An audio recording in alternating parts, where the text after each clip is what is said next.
What's going on, guys? Sean here, and as promised from yesterday's video talking about Without Remorse, a new solar shotgun in Destiny 2 Season of the Haunted, today we are covering the brand new assault rifle Firefright, or new AR. This is a precision frame archetype, so this should be very interesting in what I say about this weapon, because for one, I do not like 450 auto rifles because they're just not good. However, this weapon has a perk on it that we have only seen recently in Scathe Lock, and we know Scathe Lock can be a bit harder to obtain, and I don't even know if it's still obtainable based on the world loot pool now. So this weapon, definitely for a lot of different people, depending on their builds and whether they will not want to utilize, energy-based weapon damage boosts like solar weapon boost or void weapon boost, stasis weapon boost, arc weapon boost. This weapon has osmosis. We'll go a little bit into details of everything it has, as well as the fact that this weapon is craftable. You can obtain these from the Leviathan and the chest specifically, and you get red frames. You can craft it, you can rank it up, and you can really build a role that you want entirely with enhanced perks. So there is that. We are not going to be showcasing any of that because I have not done it, but I did get a very good role for myself, and I've been messing around with it in PvE, and actually for 450 I really like it a lot. Now for PvP, we will definitely revisit this gun when we can, but until then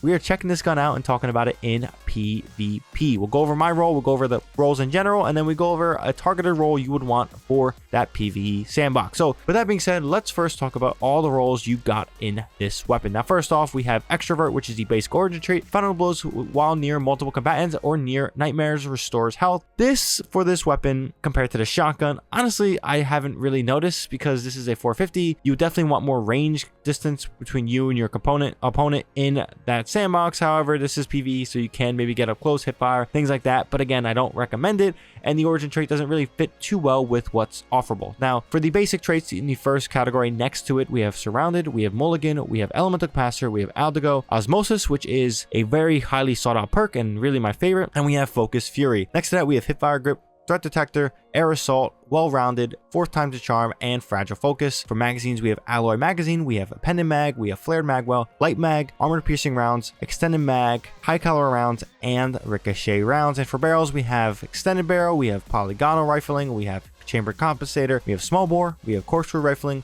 we have Full Bore, we have Hammer Forge Rifling, and we have Arrowhead Break and Fluted Barrel. Now for the roles I have, sometimes I don't really cover this depending, but again, this is something specifically that I'm using and it really works very well. I just got to talk about it a little bit in terms of how it kind of fits. We have Osmosis, we have Fragile Focus, Ricochet Rounds.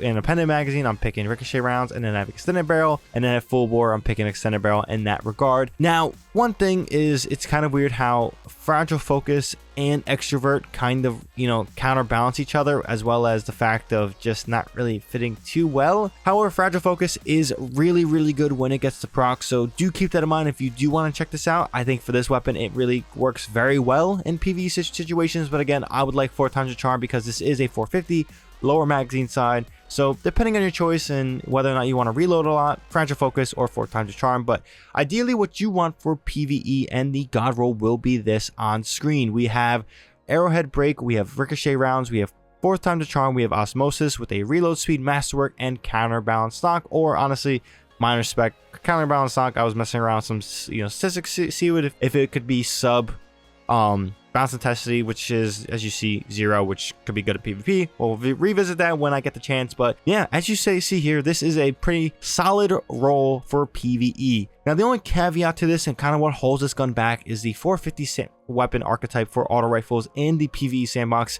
really isn't its bright spot right now. It really doesn't get the love it may get. Again, 720s and 600s are still good. I prefer 720 auto rifles over 600s and 450s, but for the fact that this weapon has Osmosis, and the only other one I can recall that has Osmosis for an auto rifle, or at least in general for kinetic slot, is Traveler's Chosen and Scathe Lock. This can be a very friendly, attainable weapon for a lot of people to get, and I highly encourage you guys getting Osmosis for those PvE experiences.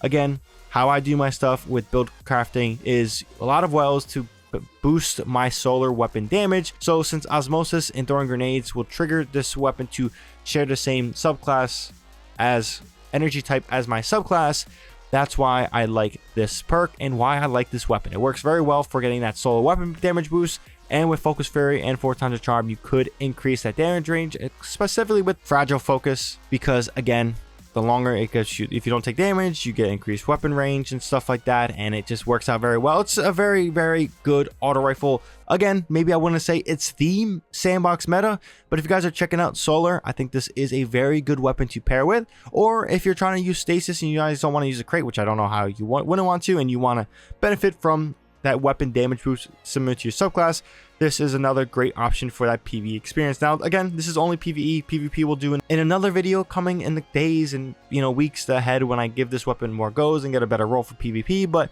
until then, guys, let me know what you guys think about this weapon. If you guys got it already, let me know your preferred rolls.